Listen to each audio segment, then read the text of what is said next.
এই যে কয়েকদিন আগে গেল 14ই ফেব্রুয়ারি ভ্যালেন্টাইন্স ডে, বিশ্ব ভালোবাসা দিবস গিয়েছে না?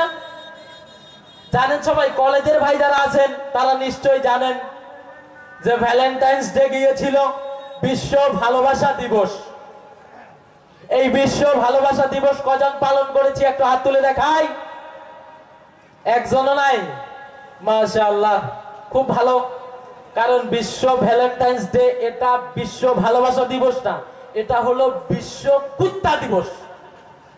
কারণ কুত্তাদের একটা সিজন নির্দিষ্ট করে দেওয়া আছে যে তোমাদের যখন ওই সিজনটা আসবে তোমরা তখন ভালোবাসা নেওয়া দেওয়া করবে। এছাড়া আর অন্য সময় কুত্তাদেরকে দেখা যায়? দেখা যায় না।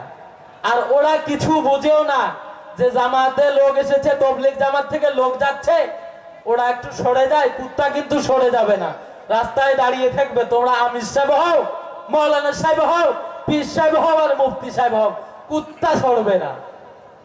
আর বর্তমান এই বিশ্ব ভালোবাসা দিবসে কুত্তার থেকেও নিকৃষ্ট হয়ে গেছে তারা বিশ্ব ভালোবাসা দিবস পালন করে। কারণ ওরা কুত্তার থেকেও বেহায়ামি করে, কুত্তার থেকেও নিকৃষ্ট কাজ করে ওরা। আর এটার ভিতরে মুসলমানের পার্সেন্টেজটাই বেশি। কারণ ভারতের জমিনে মুসলমান বাংলাদেশের তুলনায় কিন্তু ভারতে বেশি। অন্য যত রাষ্ট্র আছে সব থেকে মুসলমানের সংখ্যা বেশি ভারতে। তো এই বিশ্ব কুত্তা দিবস পালন করেছিল, সেদিনকে হয়ে গিয়েছিল জেনাটা আম।